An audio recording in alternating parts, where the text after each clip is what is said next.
자, 오늘 6번째 강의입니다. 부정과 부정의 처리에 대해서 오늘 같이 살펴보도록 하겠습니다. 전체적으로 제가 좀 음을 소거했습니다. 음을 소거했고요.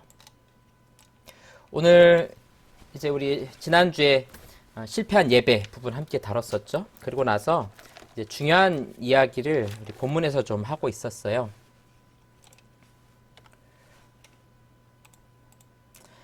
자, 10장 10절에서 너희가 거룩하고 속된 것을 분별하며 부정하고 정한 것을 분별하고 이렇게 말씀하고 있었죠.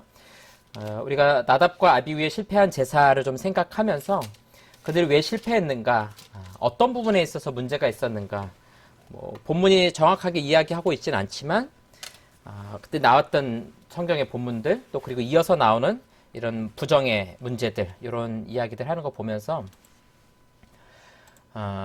이 부정에 관한 부분에 의해서 부정에 관련된 부분에 있어서 실패했다라는 것을 우리가 좀 추측해 볼 수 있고요. 그게 구체적으로 무엇이었는지 모르겠지만 어쨌든 거룩하신 하나님 앞에 나아가는 자가 부정해서는 안 된다 이렇게 우리가 이해하고 또 해석했습니다.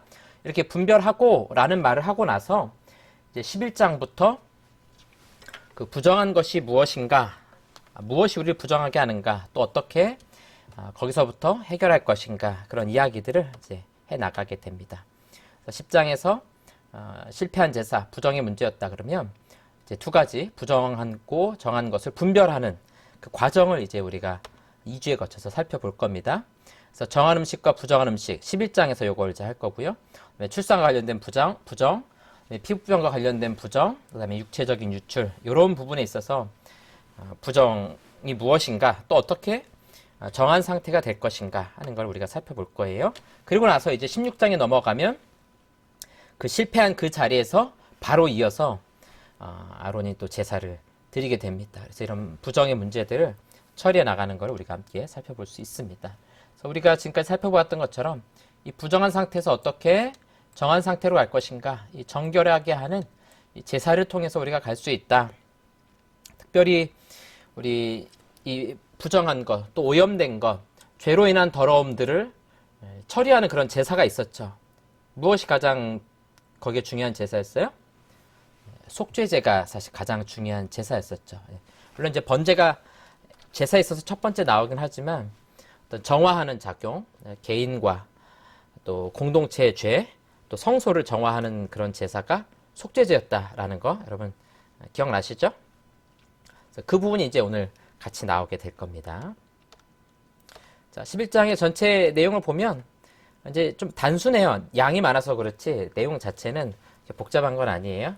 육지에 있는 짐승, 땅에 있는 거, 그다음 물 속에 있는 거, 날아다니는 거, 그다음에 이제 그런 것들 부정을 어떻게 처리할 것인가라는 것, 그다음에 요약하고 끝내게 됩니다. 아마 예습하시면서 여러분들이 뭐가 이렇게 많냐, 이거 어떻게 다 이해하냐, 아마 좀 그런 생각을 하실 수 있는데요. 종류가 많아서 그렇지 이렇게 막 복잡한 건 아닙니다. 우리가 이제 알아야 될 거는 이 히브리어 용어가 명확하지 않다라는 거. 그래서 여기 있는 이런 번역들이 오늘날 우리가 생각하고 있는 그런 짐승하고 똑같다고 생각하시면 안 돼요. 조금씩 다릅니다. 이게 벌써 언제적 책입니까? 지금으로부터 뭐 너무 이제 오래된 이야기이기 때문에 지금의 기준하고는 이제 상당히 많이 다르겠죠. 그래서 먹을 수 있는 것과 또 먹을 수 없는 것에 대한 이런 정의가 좀 불분명하다. 왜 이건 먹고 이건 못 먹는가? 이게 좀 불분명하다라는 거예요. 그래서 뭐 그 차이를 막 설명하려고 하는 여러 가지 시도들이 있는데 다 잘 안 맞습니다, 이게. 자, 볼까요? 육지 짐승 중에서 먹을 수 있는 거 굽이 갈라져 쪽발이 되고, 그래서 우리 여러분 족발 좋아하시죠? 그래서 족발 구워놓은 거 보면 어때요? 발이 이렇게 딱 갈라져 있잖아요, 둘로. 그쵸? 그래서 이게 쪽이 갈라져 있는 거고요. 새김질은 먹었다 뱉는 거 있죠? 예를 들어서 소 같은 경우도 먹고 막 뱉고 다시 먹고 하잖아요. 이제 그런 거 이제 먹을 수 있다. 그런 이야기를 하는 거고요. 먹지 못하는 게 있는데, 새김질하는 것이나 굽이 갈라진 짐승 중에서 그 중에서도 못 먹는 거 있다. 낙타, 사반. 이게 좀 정확하지가 않아요. 무슨 너구리과인 것 같기도 하고 오소리과인 것 같기도 한데 그런. 네. 백형원 선생님 낙서가 저한테 들어오네요. 네. 그 다음에 이거 어떻게 없애야 돼요?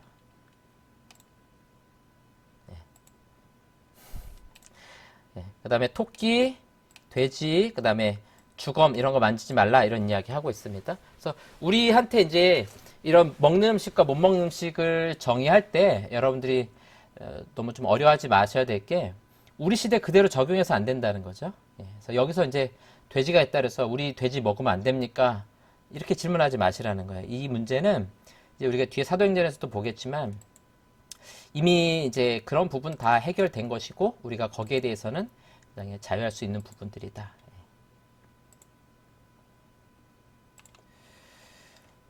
뭐 낙타 이런 건 우리 어차피 안 먹잖아요, 그렇죠? 토끼도 잘 안 먹죠. 돼지 하나 문제인데 지금은 상관없는 겁니다. 자, 그 다음에 물속으로 가볼까요? 먹을 수 있는 거, 지느러미 있고 비늘 있는 거, 붕어 같은 거 이런 거죠. 자, 이거 사도행전 할 때도 좀 여쭤보는데 먹을 수 없는 거, 지느러미와 비늘 없는 거, 이거 뭐 있나요? 제가 보여드릴게요. 짠.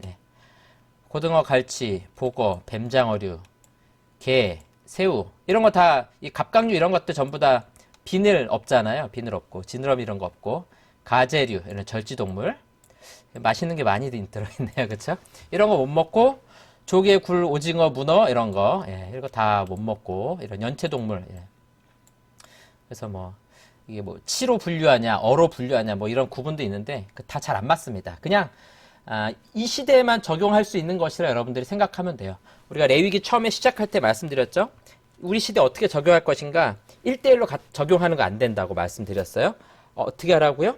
그 원리를 그대로 가지고 와서 어떤 원리가 여기 담겨져 있는가 그거를 우리 시대에 가져와서 적용하시면 되는 거거든요.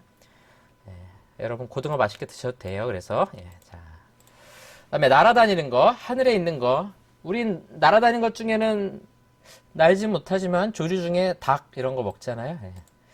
자, 먹을 수 없는 거 독수리, 솔개, 물수리. 어차피 우리 이런 거 안 먹기 때문에 상관없어요. 말똥가리, 뭐 까마귀 먹는 사람 없고요. 타조는 동물원 가야 볼 수 있는 거고 갈매기도 안 먹죠 이런 거. 자, 아무튼 이런 종류들 다 먹을 수 없는 것이다.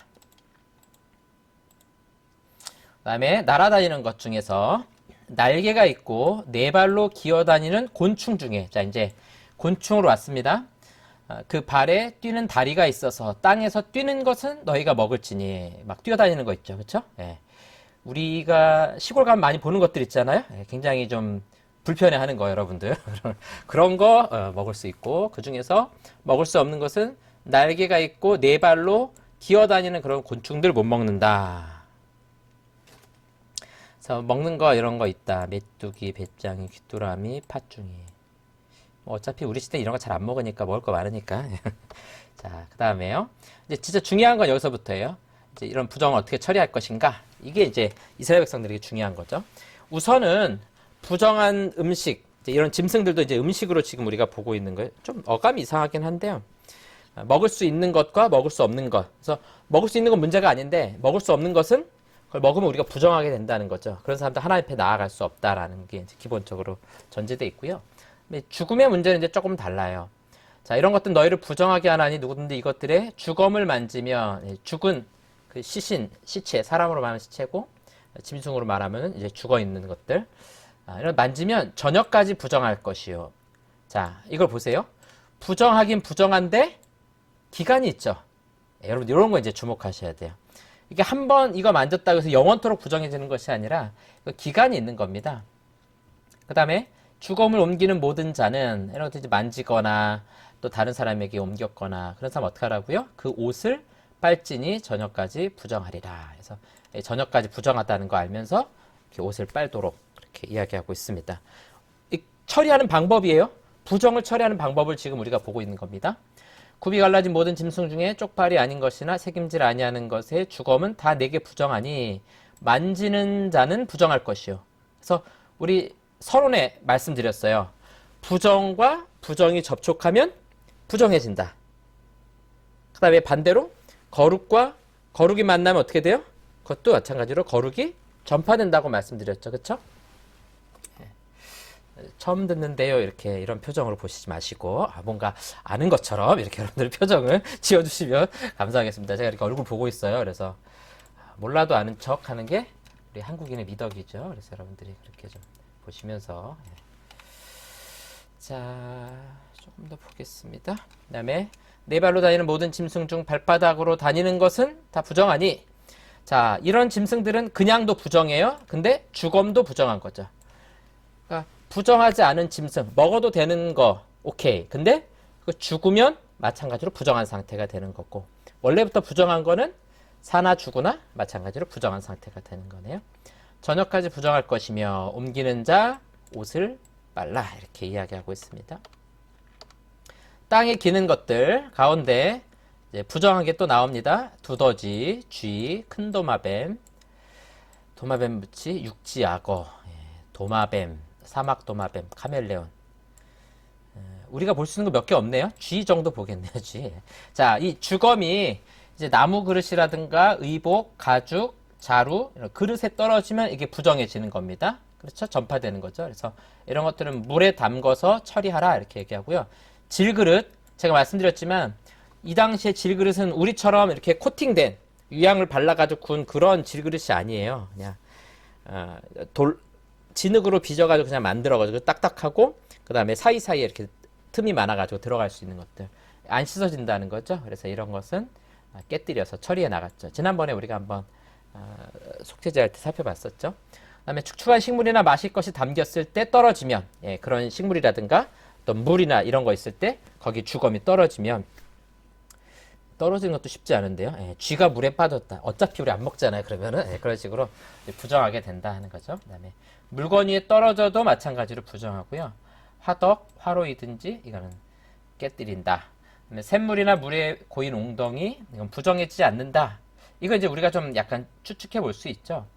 샘물이나 물이 고인 웅덩이 이거는 어떤 이스라엘 백성들에게서는 굉장히 중요하잖아요. 이 근동지방에서는 고대 이 근동지방에서는 물이 굉장히 귀하거든요.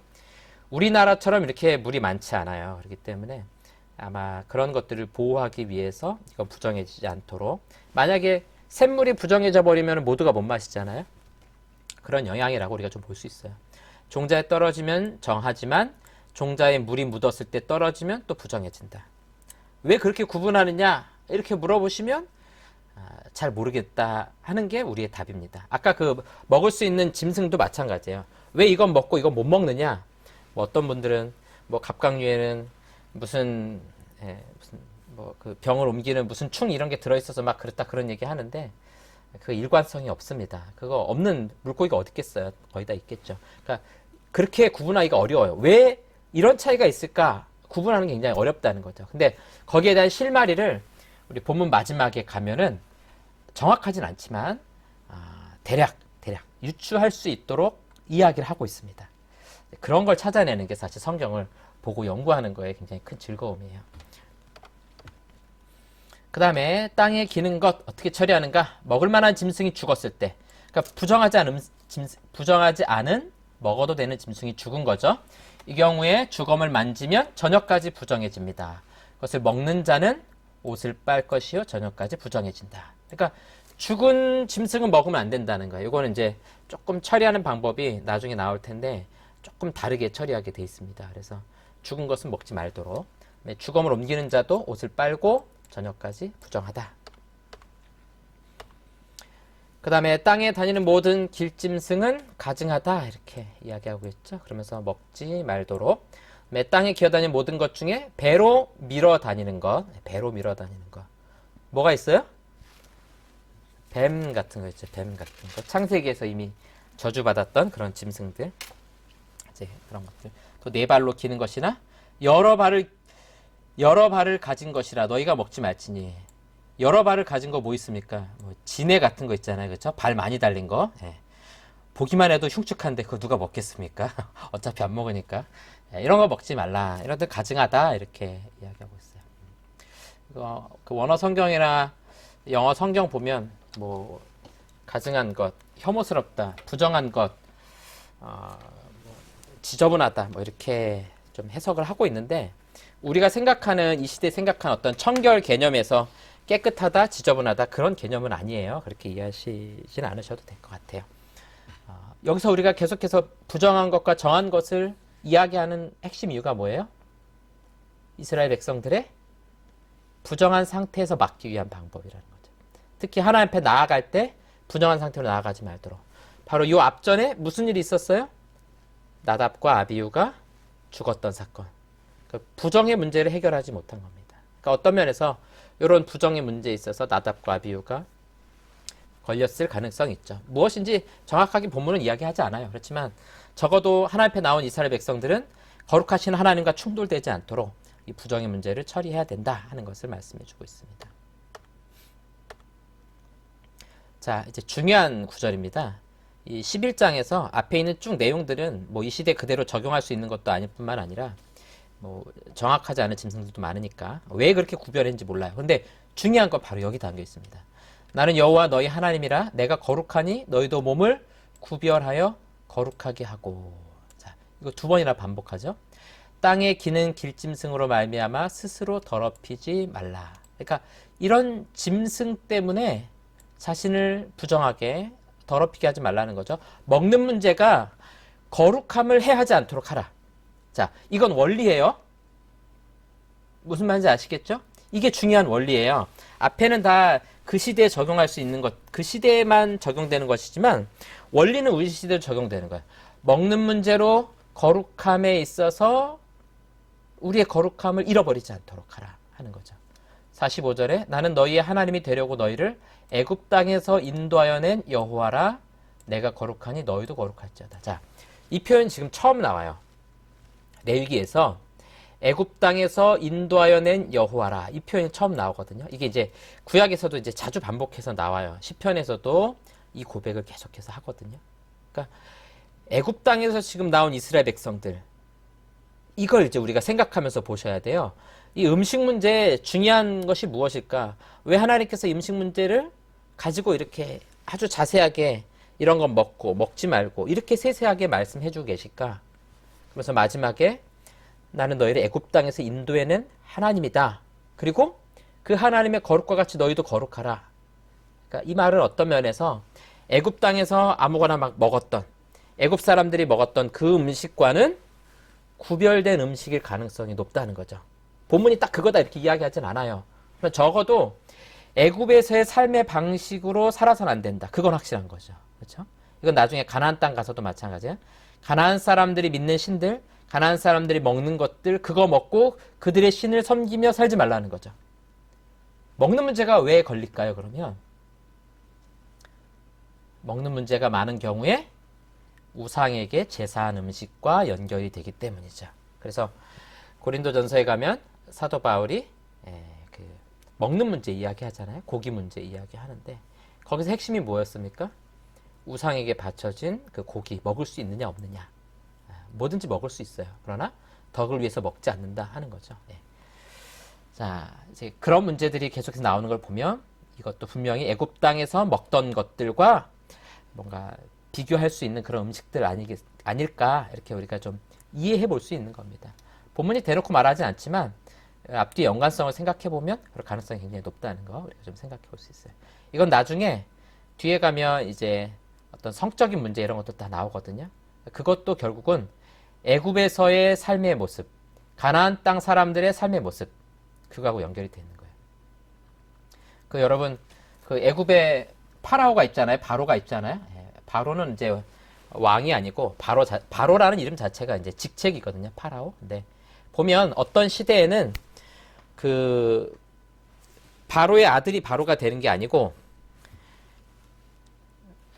그 왕권을 가진 여자가 있어요. 이 여자가 중요한 거예요. 그 여자와 결혼하는 남자가 바로가 되는 겁니다. 그런 시대가 있었어요. 그럼 무슨 일이 벌어지냐면 이 여자분은 살아 있는데 남자가 죽어요. 그러면 그 아들이 자기 엄마하고 결혼하면 바로가 되는 거예요. 아시겠죠? 하나님 보기에 그게 뭐라는 거예요? 가증한 거라는 거예요. 하나님 만드신 어떤 원리를 이탈해버리는 거거든요. 그게 이스라엘 백성 빼놓고는 다 자기 멋대로 온 거죠. 먹는 거, 성적인 거, 결국 우상의 핵심은 자기 숭배이고 탐욕이기 때문에 그런 성적인 문제하고 반드시 연결되게 돼 있습니다. 그런 면에서 적어도 하나님 백성들은 먹는 문제, 애굽 사람이나 가나안 땅 사람들하고는 달라야 된다. 삶의 스타일, 애굽이나 가나안 땅 사람하고는 달라야 된다는 거죠. 기독교인의 삶의 특징이 있죠. 뭐가 있어요? 가장 대표적인 게? 믿는 사람과 안 믿는 사람 가장 큰 차이가 뭐가 있습니까? 제 입모양 보고 있어요. 지금 누가 대답하시나 안 하시나. 주일 되면 아침부터 일어나서 어디 가잖아요. 기독교인들은. 저 사람들 뭐 하고 있는 거야? 자기 번 돈 모아서 저축하고 땅 사기도 아까운데 교회에다 막 갖다 바치고 있고, 그 사람들은 헌금이라도 안 갖다 바치고 있다. 목사한테 갖다 바치고 있고. 그러니까 그런 것들이 삶의 패턴이 아예 다른 겁니다. 달라요. 자, 그래서 먹는 문제는 뭐에 대한 문제라는 거예요? 적어도 거룩한 삶이 무엇인가? 구별된, 여기 말하고 있죠. 요거. 예, 구별된 삶이 무엇인가? 적어도 애굽 사람들이 먹는 방식하고는 달라야 된다는 거거든요. 예. 자, 그래서 이 45절 의미가 이제 그런 의미를 좀 담아내고 있다고 저는 생각합니다. 여러분들 뭐 각자 좀 해석 다를 수 있겠지만 한번 이게 좀 타당한가 여러분들도 고민하고 생각해 보시면 좋을 것 같아요. 요약합니다. 이는 짐승과 새와 물에서 움직이는 모든 생물과 땅에 기는 모든 길짐승에 대한 규례니, 자, 부정하고 정한 것과 먹을 생물과 먹지 못할 생물을 분별한 것이다. 자, 부정, 정한 것. 아시겠죠? 먹을 것, 먹지 못할 것. 단순해요. 그러면 부정의 문제 해결하는 어떻게 해야 우리가 막을 수 있어요? 먹지 말라는 거 안 먹으면 되죠. 그렇죠? 세상에 이렇게 쉬운 게 있습니까? 그거 안 먹으면 된다. 안 먹으면 되잖아요. 그렇죠? 보니까 먹지 말라는 게 먹기도 다 어려운 것들이네요. 보니까 뭐 독수리, 뭐 타조, 그거 안 먹고 살아도 될 것 같은데. 단순한 문제예요. 사실은. 단순한 거를 지키는 게 어렵죠. 순종이 원래 그래서 어렵죠. 자, 먹는 것을 통해 정한 것과 부정한 것을 분별했습니다. 자, 이제 조금 잘 정리해 볼게요. 여러분 강의안은 없어요. 전체 내용을 정리해 보면 육지짐승 먹을 수 있는 것 있고 예외상으로 못 먹는 것 있다. 동물까지 안 해오셔도 됩니다. 물고기 중에서는요, 지느러미와 비늘 있는 것만 먹는다. 그래서 여러분들이 공부한 거 좀 예습하고 싶으시면 오징어를 사다가 드시면서 성경에 이거 먹지 말라 그랬지. 그럼 생각하면서 여러분들이 드시고, 새우를 먹으면서 이거 레위기 11장에서 먹지 말라 그런 음식이구나. 이렇게 하시면서 드시면 성경 공부도 되고 맛있는 것도 먹고. 그 다음에 특정 종류의 새는 먹을 수 없다. 우리 뭐 별로 해당 사항 없어요. 치킨 외엔 잘 안 먹으니까 이게 별로 해당 사항 없고. 날아다니는 곤충, 어차피 우리 곤충도 잘 안 먹으니까 별로 이건 우리한테 도움이 안 되죠. 튀어 움직이는 곤충을 먹을 수 있다. 튀어다니는 것들, 집에서 가끔 그 튀어다니는 거 나오는 집들 있잖아요. 곱등이 이런 거 튀어다니고 그러는데, 그럼 볼 때마다 레위기 10장 이런 거는 먹어도 된다. 곱등이가 된다는 건 아니에요. 그런 것들. 그 다음에 이제 이런 것들은 중요하죠. 부정한 시체를 만진 사람은 부정하게 된다. 그래서 씻어야 된다. 나답과 아비후가 죽었을 때 그 동생 엘르아살과 이다말이 시신을 가져가지 않았죠. 왜 그래요? 바로 제사를 해야 되기 때문에 부정에 걸리면 안 되잖아요. 그 다음에 다른 기어다니는 짐승도 부정하고요. 그릇 안에 있으면 부정하게 된다. 정결한 짐승이 자연사하면, 자연스럽게 죽으면 이것도 부정하고요. 먹을 수 없는 것이다. 조금 이제 신학적인 해석을 해보면 죽은 짐승이 사람을 부정하게 하죠. 또 부정이 전염이 된다는 사실, 우리가 이제 앞에서 이거 원래 살펴봤던 거예요. 또 이 짐승들은 살아있는 동안 자체로 부정할 수 있지만 다른 것으로 전염시키지는 않는다. 먹지 않으면 되는 거거든요. 그 다음에 제사를 위해 죽임당한 경우가 아니라면 모든 짐승은 부정하게 됩니다. 죽은 짐승은 먹을 수 없고 시체를 만지는 자도 부정하게 된다. 그렇죠? 제사 위에서 예를 들어서 양을 잡았다. 죽었잖아요? 그건 부정하지 않아요. 그렇죠? 자연사한 게 아니고 일부러 제물로 드린 거기 때문에. 그 다음에 죽은 짐승은 먹어서는 안 되죠. 이거 부정하게 된다. 이렇게 말하고 있어요. 그 다음에 죽은 짐승이 일으킨 부정은 일시적이다. 그렇죠? 언제까지였어요? 저녁까지만. 그 다음에 더 긴 기간이나 기한 없이 지속되는 다른 종류의 부정과는 다르다 하는 거죠. 예를 들어서 우리 이제 요 뒤에 나오지만 출산 때문에 부정해진 거, 뭐 피부병 때문에 부정해진 거, 그거하고는 다르다는 거야. 그러니까 이건 뭐 지저분하다 이런 개념이 아니라 하나님께서 구별하게 하시는 그런 종류라는 겁니다. 죽은 시체를 만졌을 때도 마찬가지로 씻어서 정결하게 해야 된다. 신약에 이제 좀 재밌는 게 나오죠. 베드로가 이제 기도하러 지붕에 올라가죠. 이제 이방인 고넬료가 이제 사람을 보내서 베드로를 청하죠. 와서 이제 말씀 전하고 세례를 받는데 그 전에 이제 지붕에 올라가서 기도를 하는데 6시, 12시에 이제 기도를 하는데 배가 고픕니다. 그러니까 배가 고플 때 기도하니까 환상이 보이는 거죠. 배고플 때 막 횡설수설하고 기분이 안 좋아지고 막 그러잖아요. 그런 상태에서 하늘에서 한 그릇이 보자기 같은 게 내려오는데 그 안에 뭐가 있습니까? 각종 네 발 가진 짐승과 기는 것과 공중에 나는 것들이라. 자, 이제 여러분들이 이 본문 보시면 어디가 딱 떠오르셔야 돼요? 레위기 11장. 소리가 있을 때 베드로야 일어나 잡아먹어라. 이거 어떻게 먹어요? 살아있는 짐승 어떻게 먹습니까? 그 안에 막 돼지 이런 거 있는데 어떻게 먹어요, 이런 거를.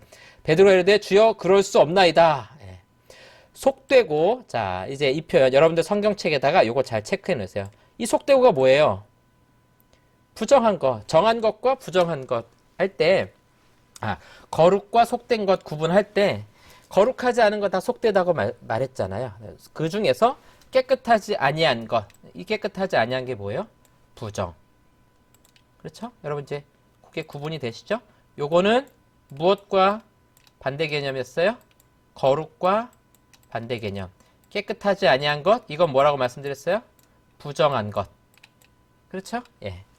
그래서 이제 구약과 신약을 같이 봐야 이런 게 잘 해석이 되겠죠? 그 다음 표현 보니까 재밌어요. 내가 결코 먹지 아니하였나이다. 예. 안 먹을래요? 그게 아니라 저 지금까지 안 먹었습니다. 율법 잘 지켰다는 거죠, 자기가. 예. 살기 어려워졌죠, 그죠?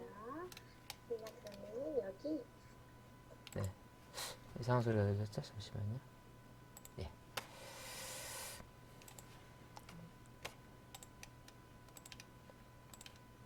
먹지 아니하였나이다. 마찬가지로 이제 자신이 유대인이라는 거예요. 유대인의 정체성이 있기 때문에 이 시대에도 여전히 안 먹는 거죠. 근데 예수님 이제 이걸 이제 성령께서 깨버리게 만드시죠. 그 다음에 이제 고넬료에게 세례를 줌으로써 이제 더 이상 속된 것, 속되지 않은 것, 부정한 것 그런 구분이 없어지게 되는 겁니다. 이게 중요한 사건이에요, 이게. 그래서 부정한 짐승들 먹으라라고 할 때 여기 처음에 불순종하게 되는 겁니다. 또 두 번째 소리가 있어 이르되 하나님께서 깨끗하게 하신 것을 내가 속되다 하지 말라. 분명히 구약에서 뭐라고 말씀하고 있어요. 이런 것들 부정한 음식, 깨끗하지 않은 음식인데 이제 하나님께서 어떻다는 거예요? 깨끗하게 하신 것을 이렇게 말씀하고 있죠. 그러니까 이제 오순절 성령 사건을 통해서 모든 이방인에게도 성령이 부어지는 것. 그래서 구약 시대는 어땠어요? 깨끗한 음식과 깨끗하지 않은 음식 이런 것들 이방인과 이스라엘 백성들 이렇게 구분을 했었다 그러면 이제는 그게 사라진 거죠. 예. 민족적으로 구분하지 않는다는 거예요. 음식 그 자체를 가지고 구분하지 않는다는 거죠. 더 중요한 건 먹는 사람 자신이 중요하게 된 겁니다. 이제는. 자, 하나님께서 모든 짐승을 깨끗하다 하시죠. 그래서 율법의 완성은 곧 거룩의 완성이에요. 구약에서는 어떻게 거룩하게 됩니까? 제사를 통해서 깨끗하게 됐잖아요. 그렇죠? 근데 신약에서는 예수님께서 죽으시고 부활하심으로 율법을 완성하시고 거룩을 완성하셨어요. 그래서 그 자체로 거룩하고 속된 것을 구분할 수 없어요. 성령이 임하시는 곳은 어디나 다 거룩해지는 겁니다. 자, 여러분 이거 잘 이해하세요? 성령이 임한 곳, 임한 사람만이 거룩하게 되는 거예요. 그러니까 우리 신자들, 성도들 성령 임했기 때문에 우리는 어때요? 거룩하죠. 그러면 불신자들은 어때요? 거룩하지 않아요. 그래서 사람들 뭐라고 부르는 거예요? 속된 겁니다. 속된 사람들. 좀 뭔가 어감이 안 좋지만 영어로 세큘라 그러잖아요. 그냥 그게 무슨 개념이냐면 성령이 임한 그리스도인 또 기독교 세계 거기하고 좀 반대적인 개념으로 그것과 관련 없는 것. 그게 이제 속되다 이런 개념이에요. 자, 음식이 우리를 부정하게 하지 못합니다. 베드로의 외식 보면 이제 게바가 안디옥에 이르렀을 때 책망받을 일이 하나 생겼죠. 그게 뭐냐면 게바가 이방인과 함께 먹다가 그러니까 이방인과 먹었기 때문에 이때는 뭘 먹었겠어요? 구별되지 않은 음식을 먹었겠죠. 먹어도 상관없어요, 이제는. 왜냐면 베드로가 경험했잖아요. 하나님의 음성을 통해서 음식으로 하나님께서 깨끗하다, 깨끗하지 않다 그렇게 구분하지 않은 거 알았다고요. 이방인에게도 이방인에게도 세례가 임하는 걸 알았어요. 그런데도 여전히 유대인의 울타리, 유대인의 한계를 못 벗어나는 거예요. 그래서 이방인만 있을 때는 먹어요. 그런 거 먹다가 야고보에게서 온 어떤 이들, 그러니까 예루살렘에서 온 율법주의자들, 이런 사람들이 오니까 이 할례자들이 두려워가지고, 왜냐면은 유대인 사이에서는 이거는 쫓겨날 일이나 마찬가지거든요. 돌에 맞을 일이죠. 그러니까 할례자들 두려워해서 뒤로 살짝 물러났다는 거죠. 안 그런 척 했더래요. 그랬다는 거죠. 그래서 갑돌이가 안 그런 척, 갑순이가 먼저 갔나요? 시집을 가버렸더니 남은 유대인들도 베드로 따라서 똑같이 외식을 하는 거죠. 바나바조차도 이런 외식의 유혹이 되어서 유대인들하고 있을 때는 유대인하고만 먹는 척하고 이방인들만 있을 때는 또 거기 가서 먹고. 바울이 똑바로 하라고 얘기한 거예요. 이제 성령 임해서 모든 사람이 구원받게 되었으면 먹는 거 그런 문제로 유대인들 눈치 보고 하지 말라는 거죠. 왜 외식하느냐 이거죠. 무서운 말씀이죠. 그렇죠? 저도 학교 다닐 때, 고등학교 때까지 그랬던 것 같은데, 안 믿는 친구들 있으면 기도 안 하고 밥 먹고, 그 별 문제는 아니에요. 사실 별 문제는 아닌데, 믿는 친구들하고 있으면 기도하고 밥 먹고, 부끄러워서 그랬나 봐요. 그러다가 나중에 이러면 안 되겠다 이런 생각했었는데, 그런 원리를 이제 우리한테 이건 적용해 볼 수 있는 것들이죠. 자, 음식에 대한 태도 어떻게 할 것인가? 여기 디모데전서 4장에서 잘 말하고 있어요. 바울이 디모데에게 이제 권면하는 말씀이죠. 성령이 밝히 말씀하시기를 후일에 어떤 사람들이 믿음에서 떠나 미혹하는 영과 귀신의 가르침. 자, 이 당시에 어떤 다른 종교들 또 그런 걸로 미혹하는 그런 사람들 뭐라고 말합니까? 외식함으로 거짓말하는 자들이라는 거죠. 그러면서 혼인을 금하고 어떤 식물은 먹지 말라고 할 터이나 음식 조절하는 건 구약에서 나오잖아요. 근데 이제 그런 시대가 아니죠. 그러면서 이런 다른 이상한 종교를 따르는 사람들, 금욕주의자들이 이런 거 많이 했겠죠. 그래서 혼인 못하게 하고 또 어떤 음식물 먹지 말라 그러고 이런 거에 미혹되지 말라는 거예요. 그래서 음식물은 하나님이 지으신 바니 믿는 자들과 진리를 아는 자들이 우리죠. 감사함으로 받을 것이나. 그러니까 우리가 모든 음식을 감사함으로 받는 게 맞아요. 하나님께 지으신 모든 것이 선함에 감사함으로 받으면 버릴 것이 없나니. 그러니까 하나님 우리에게 주신 모든 것이 다 선한 것들이에요. 그래서 우리는 언제든 감사함으로 받을 수 있다. 그래서 이런 외식에 미혹되지 말아라 하는 거죠. 하나님의 말씀과 기도로 거룩하여짐이라. 이게 성도의 본분. 우리는 그런 먹는 것 이런 것들로 영향받는 사람이 아니라 말씀과 기도로 거룩해진 사람들이다. 자, 현대적인 적용 이렇게 좀 해보면 재밌을 것 같아요. 이게 저는 사실 레위기 중에서 이게 제일 재밌는 부분이라고 생각을 좀 해요. 그래서 먹을 수 있는 음식과 먹지 말아야 될 음식 있나요? 자, 대답을 하는 거 좀 보도록 하겠습니다. 제가 잘 보고 있어요. 먹을 수 있는 음식과 먹지 말아야 될 음식 있습니까? 여러분 각자의 삶에 한번 적용해 보세요. 있죠? 여태 없다고 말한 것 같은데 갑자기 있다고 하는 이유는 뭘까요? 이렇게 하시면 돼요. 나를 정하게 하는 음식과 부정하게 하는 음식이 있는가? 물론 먹는 것 때문에 우리가 거룩한 사람에서 이탈하진 않을 거예요. 그러나 하나님 앞에 나아가는 자, 그 거룩게 나아가는 자에게 부정한 상태에 머무르지 말라라고 말씀하신 것을 우리 시대에 적용해 본다면 우리의 영혼을 피폐하게 하고 우리를 믿음과 신앙에서 떠나게 하는 것들, 그런 것들은 이게 영적으로 부정하게 하는 음식이다. 그렇게 정의하시면 된다는 거죠. 그래서 자꾸 내가 하고 싶은 얘기에다가 성경의 기준을 막 억지로 갖다 끌어오는 경우가 있어요. 어떤 분이 이렇게 이걸 재밌게 설명하시더라고요. 성경을 고문해가지고 나에게 맞도록 실토하게 만든다. 막 이렇게 표현하기도 하는데 그런 것들이 많이 있죠. 예를 들어서 이제 가장 많이 할 수 있는 얘기가 사실은 술 이야기예요. 술. 이거 굉장히 중요한데 술 취하지 말라고 술을 많이 마시지 말라고 하지 않았습니까? 그런 얘기 막 하는데 그런 얘기는 할 필요가 없습니다. 그건 자기가 그렇게 하고 싶은 거예요.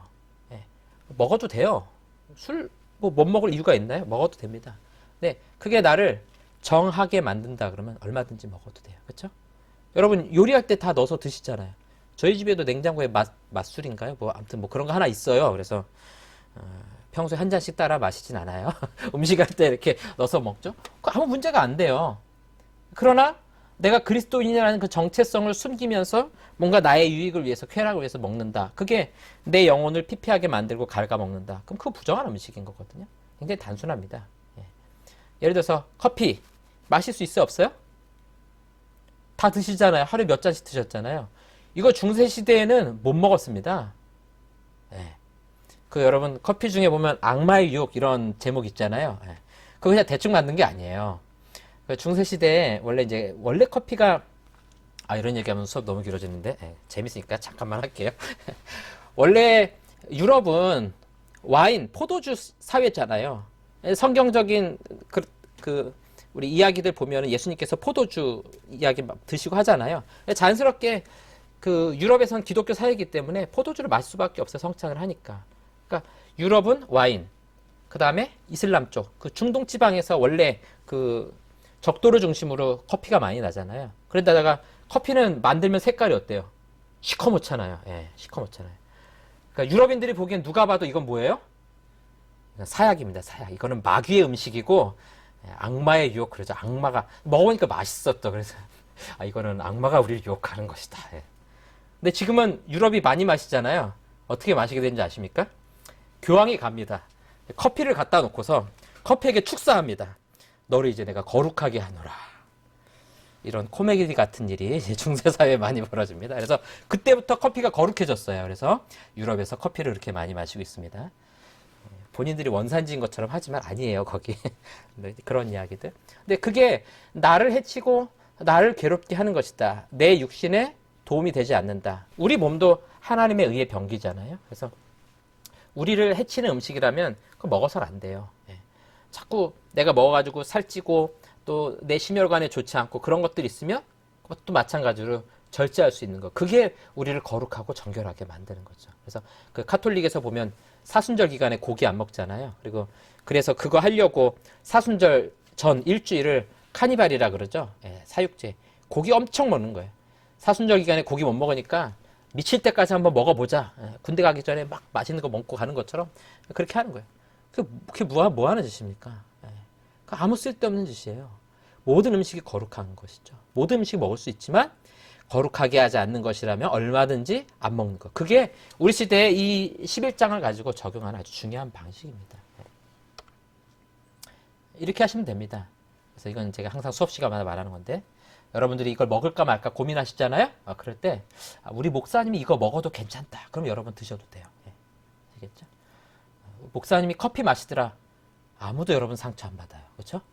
목사님이 오늘 진로표 술을 드시더라. 많은 분들이 상처받죠. 그거 우리 똑같이 나한테 적용하시면 돼요, 여러분들. 여러분들이나 저나 똑같이 성도이기 때문에. 자, 구별됨 이걸 요구하고 있는 겁니다. 애굽 사람들과의 구별됨, 가나안 사람들과 구별됨. 우리는요, 이 시대 사람들과 구별됨. 여러분들 맥주 드셔가지고 안 믿는 사람들이 할렐루야, 주님 살아계십니다 할 수 있으면 드셔도 돼요. 근데 그거 보면서 아이고 뭐 교회에서 뭐 한다든지 저러더라 하면 드시지 마세요. 그게 우리 거룩하게 하느냐 거룩하지 않게 하느냐. 자, 이제 12장으로 넘어갑니다. 자, 짧죠? 출산에 따른 부정, 그 다음에 어떻게 이 부정을 처리할 제사가 나오느냐. 보세요. 음식에서는 제사가 있었어요, 없었어요? 없었죠? 깨끗하게 하면 돼요. 다른 문제라는 거예요. 이건 기간이 좀 길고 제사를 통해서 부정을 처리해 나가게 돼 있습니다. 밑에 게 좀 요건 빼주세요. 자, 남자아이를 출산한 경우에 자, 며칠 동안 부정합니까? 7일 동안 부정해요. 곧 월경할 때와 같이 부정할 것이며, 이거 이제 우리 뒤에 가서 볼 겁니다. 8째 날에는 그 아이의 포피를 뵐 것이요. 할례를 행하는 거죠. 그 여인은 아직도 33일을 지내야 사녀리 깨끗하리니 정결하게 되는 기한이 차기 전에는 성물을 만지지도 말며 성소에 들어가지도 말 것이며. 자, 출산하고 난 다음에 부정. 뭐 우리가 생각하는 더럽다 이런 개념이 아니라고 말씀드렸죠. 이 시기에는 부정한 기간에는 뭐와 만나면 안 돼요? 거룩과 만나면 안 되죠. 그래서 성물을 만지거나 성수에 들어가지 않도록 규정하고 있는 겁니다. 정리해보면 7일간 부정하고 8일에 할례를 받아요. 33일간 정결기간을 갖습니다. 자, 여러분들 이거 이제 꼼꼼히 보셨을지 모르겠는데, 그러면 남자아이를 낳고 나서 총 정결을 지켜야 되는 기간이 총 며칠이에요? 7 더하기 33은 40일에 해당되는 겁니다. 예, 아시겠죠? 여러분들이 성경 보시면서 숫자를 잘 체크해 놓으세요. 그래서 아이를 낳고 나서 총 지켜야 될 정결 기간 40일입니다. 남자아이는. 여자아이를 출산한 경우에요. 2일에 동안 부정하리니 며칠입니까? 14일. 그 다음에 산열이 깨끗하게 되면 66일을 지내야 하리라. 그럼 정리해보면 14일간 부정하고요. 그 다음에 할례는 필요 없죠. 그래서 건너뛰고요. 66일간 정결기간을 가져요. 그러면 총 정결기간 합은 얼마예요? 14 더하기 66은 수업할 때는 소리를 내시면서 하셔야 여러분들 도움이 되십니다. 자, 80일이죠? 규정이 좀 차이가 나죠? 그래서 비슷하지만 2배 차이가 나요. 여자아이인 경우에. 왜냐라고 물으시면 정확한 답이 없습니다. 뭐 이거 또 어떤 사람들은 뭐 이거 있다 저거 있다 그러는데 성경은 그거 정확하게 이야기하지 않아요. 그냥 두 개를 차이를 둘 뿐이에요. 그래서 7일, 33일 합쳐서 40일 요거 기억하시면 됩니다. 요거 신약에 나옵니다. 이거 재밌어요. 여자아이 14일, 66일 합쳐서 80일. 아이 낳고 나서 정결 기간 남자아이는 40일, 여자아이는 80일을 산모가 지켜야 된다. 그래서 뭐 여러 가지 우리가 좀 이해해 볼 수 있어요. 이런 정결 기간을 두는 이유는 아이를 낳은 산모를 뭐 보호하는 개념이기도 하고. 어차피 아기 나면은 대부분 한참 동안 못 움직이잖아요. 그런 기간을 줘서 잘 쉬고 또 회복할 수 있는 기간을 준다. 뭐 이렇게 해석하기도 합니다. 자, 이제 중요한 건 이겁니다. 출산 후에 제사를 보는 거예요. 정결하게 하는 기한이 차면, 그러니까 아들이면 40일, 딸이면 80일. 요때까지는 성전에 나갈 수 없잖아요. 이제 제사 드리러. 요게 기한이 차면 두 가지 제사를 합니다. 보세요. 번제를 위하여 1년 된 어린 양을 가져가고, 속죄제를 위하여 집비둘기 새끼나 산비둘기를 회막문 제사장에게로 가져갈 것이요. 제사장은 그것을 여호와 앞에 드려서 연을 위하여 속죄할지니 그리하면 산열이 깨끗하리라. 자, 퀴즈를 하나 내겠습니다. 아마 보시면서 이 부정을 처리하는 거니까 속죄제만 드리면 되지 않을까? 이런 생각을 우리가 할 수 있어요. 그렇죠? 네. 아, 그렇습니까? 이렇게 생각하시면 여러분 곤란해요. 우리 속죄제 봤었잖아요. 부정의 문제를 처리하는 것이다. 깨끗하게 하는 것이다. 그러니까 이 출산이 부정해지는 거 보면은 자연스럽게 속죄제 이게 떠오르셔야 돼요. 그러면 번제는 왜 같이 드릴까요? 번제는 왜 같이 드릴까? 이거는 이제 퀴즈입니다. 바로 답이 나오겠지만 여러분들 그래도 한번 생각해 보세요. 아이를 낳고 나서 왜 번제와 속죄제를 같이 드릴까? 번제의 개념이 뭐였어요? 속죄제는 일단 부정해서 정결케 하는 예식이고, 번제는 뭡니까? 수직적인 제사, 모든 걸 다 드리는 완전한 헌신의 제사죠. 자, 지금 여인이 무슨 일을 하고 나온 거예요? 아이를 낳고 나서 하나님 앞에 나아가는 거잖아요. 그런데 번제를 드린다는 건 자연스럽게 여기에 뭐가 들어가는 거예요? 하나님에 대한 헌신과 드림이 들어가는 거죠. 완전한 불태움, 나를 완전히 드리는 게 번제잖아요. 아이를 낳고 이걸 한다는 것은 이 아이를 하나님 앞에 완전히 드린다는 거잖아요. 자, 이런 사건이 있었죠. 아이를 완전하게 번제로 드리는 사건. 아브라함이 그랬죠. 하나님께서 이삭을 바칠 때 번제로 드리라고 했잖아요. 거기에 뭘 보신 거예요? 네가 100세 나서 낳은 아들이지만 걔는 완전히 내 거다 하는 의미를 담아내고 있는 거였었잖아요. 마찬가지로 아이를 낳았을 때도 이 아이는 완전한 하나님의 것이다 라는 그런 믿음의 고백이 들어가 있는 겁니다.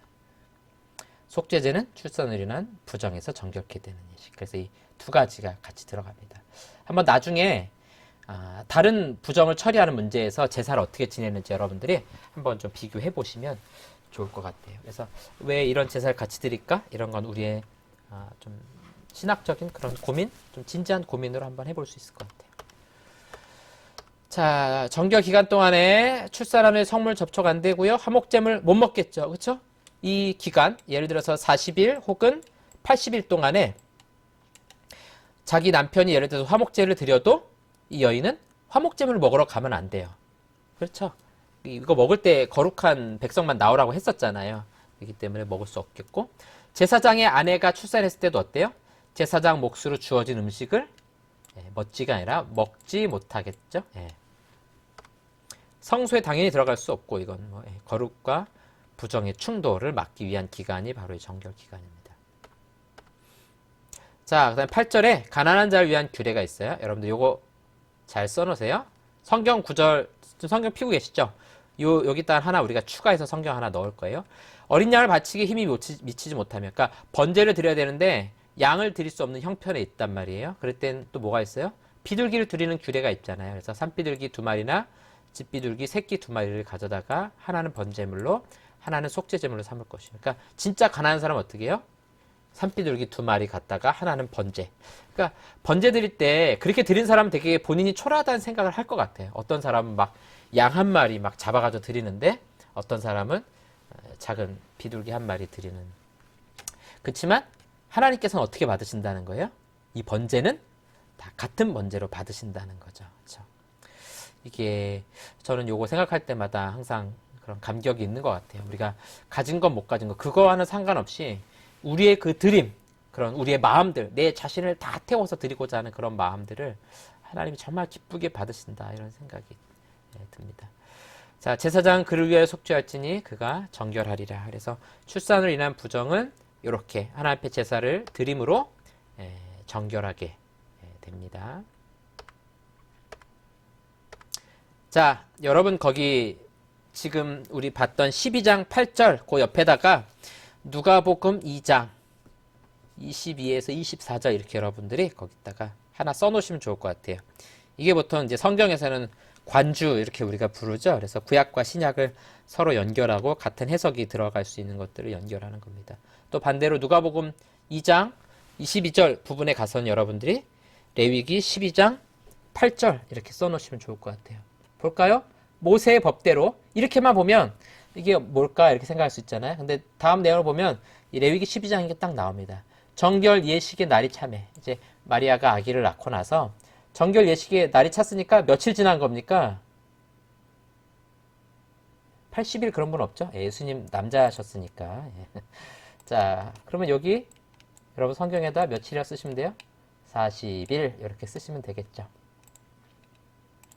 아기를 데리고 예루살렘에 올라가니 뭐하러 올라갔겠습니까?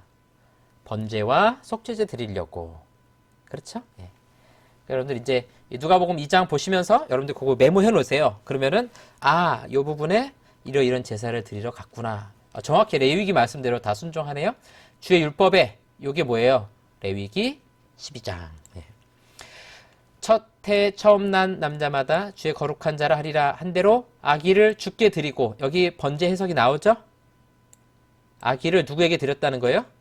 주께 드리고. 원래 처음 태어난 아들은 누구 거예요?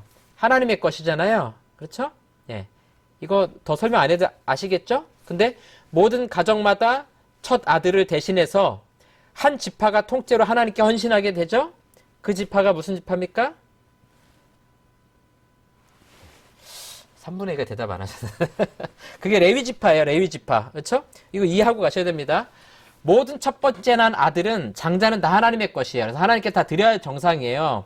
그런데 그렇게 돼버리면은 하나뿐인 아들인 집도 있을 수 있고 또 여러 가지 문제가 생길 수 있어서 그 모든 장남을 대신해서 레위 지파가 다 하나님께 헌신된 지파로 드리게 된 겁니다.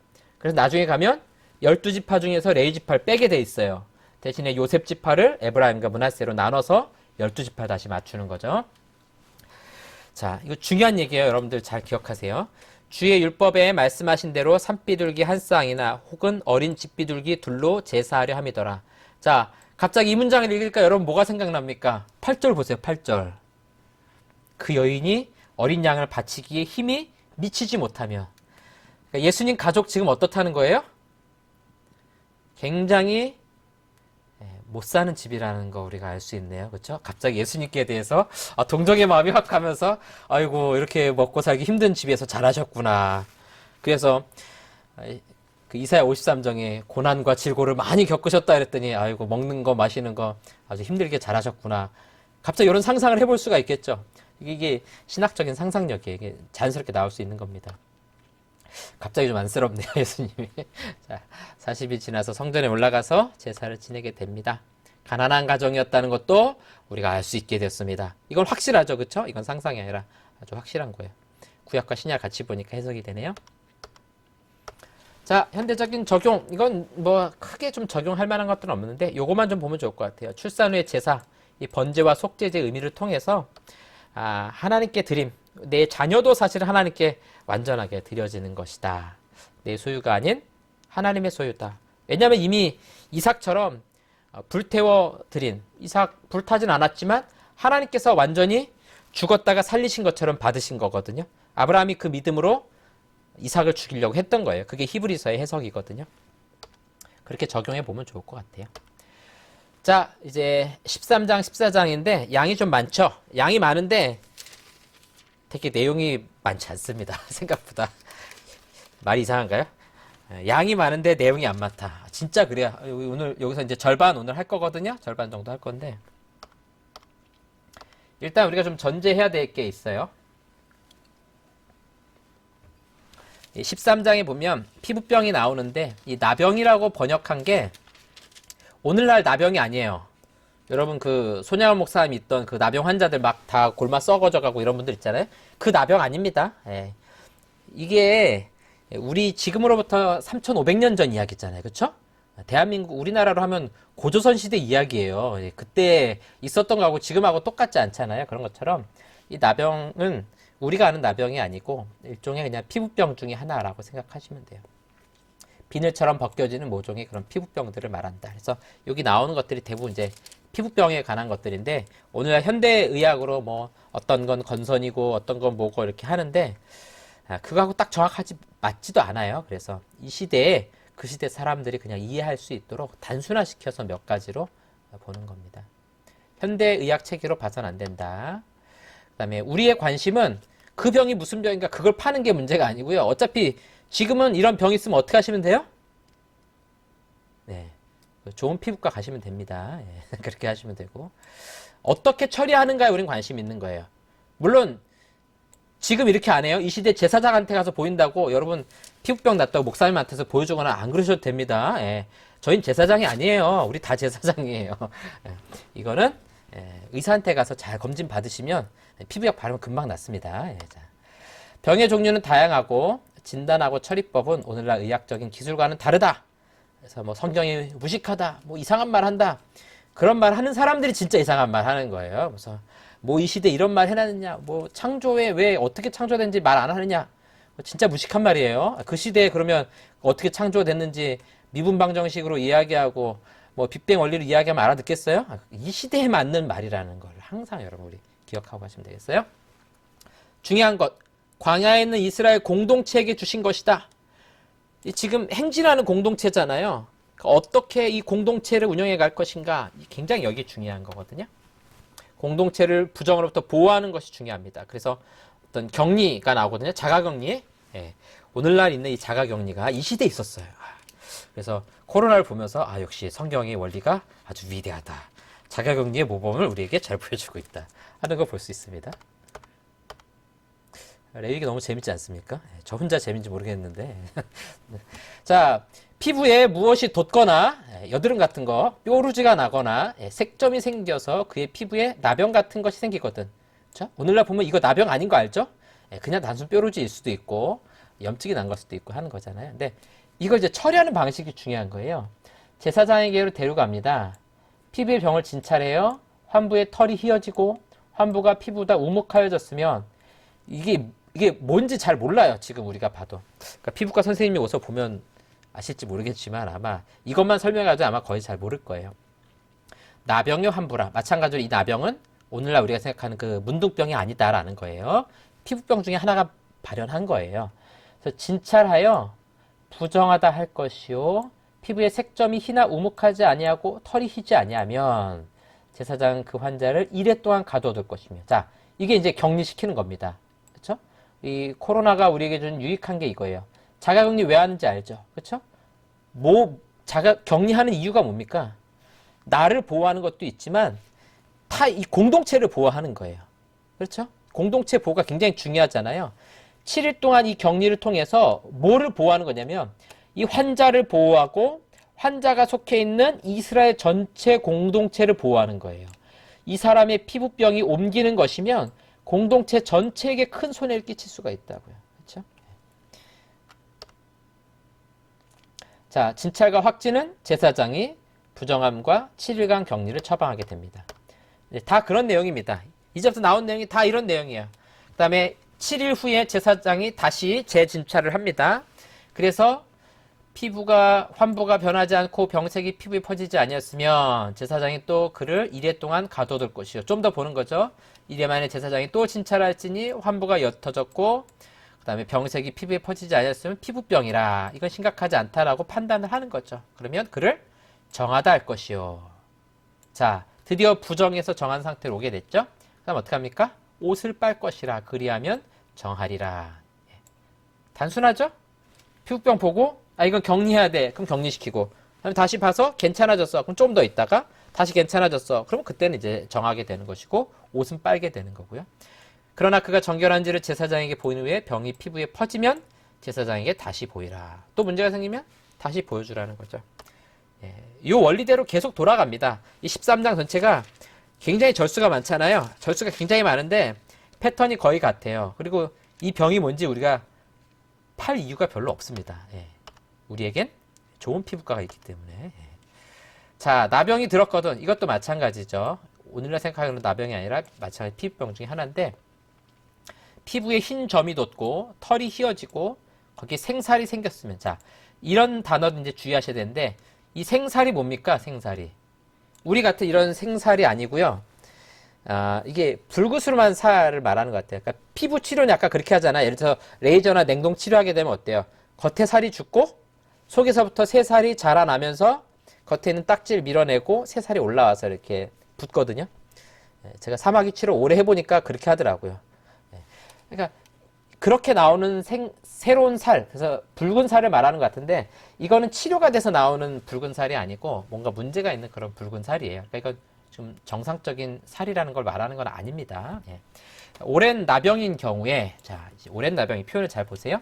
제사장이 부정하다 할 것이요 이미 부정하였은즉 가둬주지 않을 것이며. 자, 이 경우에는 뭐냐면은 부정하다라고 하지만 오랫동안 이런 부정 상태에 있어도 번지거나 문제가 없었던 걸로 보인다는 거죠. 그래서 굳이 가둘 필요 없다라는 거예요. 이거는 퍼지는 병이 아니라는 거죠. 그러니까 퍼지는 경우, 퍼지지 않는 경우 이렇게 구분해 가지고 격리하거나 격리하지 않거나 이제 그런 식으로 정리해 가는 겁니다. 그래서 붉은색 피부가 아마도 이런 염증일 가능성이 굉장히 높습니다. 이 생살이 우리가 말하는 이런 좋은 건강한 살 그거 아니라는 거 여러분들이 그런 정도만 좀 기억해 주시면 좋을 것 같아요. 두 번째 피부병 검사. 자, 피부에 나병이 크게 발생하였을 때 환자의 머리부터 발끝까지 심각하네요. 머리부터 발끝까지 나병이 과연 그의 전신에 퍼졌으면 그 환자를 정하다 할지니 좀 이상하죠? 부정하다 이렇게 할 것 같은데 정하다 할지니 다 휘어진 즉 정하거니와 아무 때든지 그에게 생살이 보이면 부정한즉. 그러니까 생살이 보인다는 거는 뭔가 그냥 단순히 흰색에서 붉은색으로 뭔가 좀 변화가 일어나기 시작한다는 거죠. 그럴 때 이제 부정하게 처리한다라는 겁니다. 생살이 변화에 다시 휘어지면 제사장에로 가고 그를 진찰하여 환부가 휘어졌으면 다시 정하게. 부정하지 않다는 거죠. 문제가 없다라고 판단하는 거예요. 자, 세 번째 종기 피부병. 자, 여러분들 그냥 쭉 보시면 될 것 같아요. 마찬가지로 이 종기가 뭔지 잘 모르겠어요. 근데 뭐 흰점이 생긴 경우에 털이 희면 부정하다. 뭐 피부를 보고 판단하는 내용들입니다. 여러분들이 그냥 쭉 내용 정리하신 대로 보면 될 것 같아요. 그 다음에 네 번째는 불에 데였을 때 불그스름하거나 희거나 순전히 색점이 생기면 자, 잘 보고서 그를 부정하다 할 것은 나병의 환부가 됩니다. 그러니까 불에 데였는데 나병이 된다는 건 오늘날 원리로 보면 이상하죠? 그냥 피부에 문제가 생겼다 그 이야기예요. 나병이라는 것은. 자, 여기 또 문제가 생기면 이래 동안 가두고요. 그 다음에 병이 크게 피부에 퍼졌으면 또 정하다고 부정하다 하고 또 제사장이 판단해서 정하다. 이것은 화상의 흔적임이라. 그러니까 화상하고 막 나병하고 묶잖아요. 그러니까 이 나병이라는 것은 결국 우리 몸에 나는 그런 피부병 중에 하나다. 이렇게 여러분들이 정리하시면 될 것 같습니다. 그 다음에 남자나 여자의 머리에나 수염에 환부가 있으면 제사장은 진찰할지니 환부가 피부보다 오목하고 자리에 누르스름하면 또 가는 털이 있으면 부정하다 할 것이니 이는 옴이라. 좀 이상하죠? 그러니까 오늘날 우리가 생각하는 옴 아니라고 생각하시면 돼요. 아, 피부병 중에 하나구나 이렇게 여러분 생각하시면 돼요. 마찬가지로 부정하게 되면 이래 동안 가둬두고 정하면 가두지 않고 그 원리입니다. 그래서 이 14장에 있는 이런 내용들은 13장에 있는 내용들은 어려운 내용들이 아니라 피부병을 보고서 공동체를 보호할 수 있도록 때로는 격리시키기도 하고 때로는 그냥 내버려 두기도 한다 하는 겁니다. 자, 정하다 했을 때 또 어떻게 하면 돼요? 자기 옷을 빨아서 정하게 되려니와 이렇게 판단하고 있죠. 자, 마지막까지 예. 마찬가지로 제사장이 부정한 것과 정한 것을 판단하게 되어 있습니다. 자, 오늘은 이제 여기까지만 저희가 몇 절까지 봤죠? 37절까지만 봤죠? 그래서 다음 주부터는 이제 40절부터 시작해가지고 다 보고 14장 보고요. 15장까지 해서 보도록 하겠습니다. 여러분들이 이제 이런 피부병이라든가 또 우리 음식이라든가 이런 것들에 있어서 우리 시대의 용어하고 다른 것 때문에 너무 어렵다고 생각하지 마시고 먹는 것과 먹지 말 것 구분했다. 피부병의 문제는 부정한 것과 부정하지 않은 것, 정한 것 구분해가지고 공동체를 보호하는 방향으로 갈 것이냐 아니면 뭐 그것과 상관없이 그냥 있어도 괜찮으냐 그렇게 구분했다라는 것만 우리가 이해하시면 레위기를 이해하는 데는 뭐 충분할 것 같습니다. 결론, 정결과 부정한 것을 구별하는 삶 이거는 굉장히 중요합니다. 우리가 레위기 전체 주제가 내가 거룩하니 너희도 거룩하라 이 말씀이었잖아요. 그래서 우리가 먹는 것, 또 우리 행동하는 것, 말하는 것 뭐 다 포함되겠죠. 그럼 우리의 삶의 우리 방식들, 다른 사람들과 대면한 삶의 방식들이 적어도 믿지 않는 사람들과는 구별된 삶이 필요하다는 거죠. 똑같이 먹을 수는 없어요. 똑같이 행할 수는 없습니다. 그거는 하나님 나라의 삶의 원리가 아니에요. 적어도 내가 너희를 애굽에서 인도하는 너희 하나님 여호와라 이렇게 말씀하신 것처럼 우리 시대로 바꾸면 어떻게 돼요? 우리를 죄와 사망의 법에서 해방시키셨죠. 예수 그리스도의 죽음으로. 그걸 우리가 기억하는 거죠. 우리 죄와 사망으로 인해 죽을 수밖에 없던 우리가 아니라 죄와 사망으로 인해 이미 죽었던 우리예요. 이거 완료형입니다. 죽었던 우리를 그 사망의 권세에서 건져내신 거거든요. 그렇게 해서 거룩으로 인도를 하셨다고요. 그러면 그 거룩한 삶의 방식대로 살아가야 됩니다. 그렇게 안 살면 천국 못 갑니까? 그런 질문이 아니에요.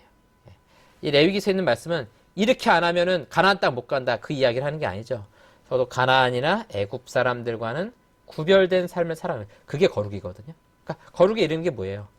이런 구별된 삶을 통해서 하나님의 거룩에 이르는 것처럼 우리 삶 가운데 부정케 하는 것과 정결케 하는 것 그거 사이를 구분하라는 거죠. 그래서 우리 계속해서 이 땅을 살아갈 동안 정결한 삶이 무엇인가 내가 먹는 것에서 또 말하는 것에서 또 우리 생활하는 모든 삶 가운데서 그런 것들을 구별하는 삶이 필요합니다.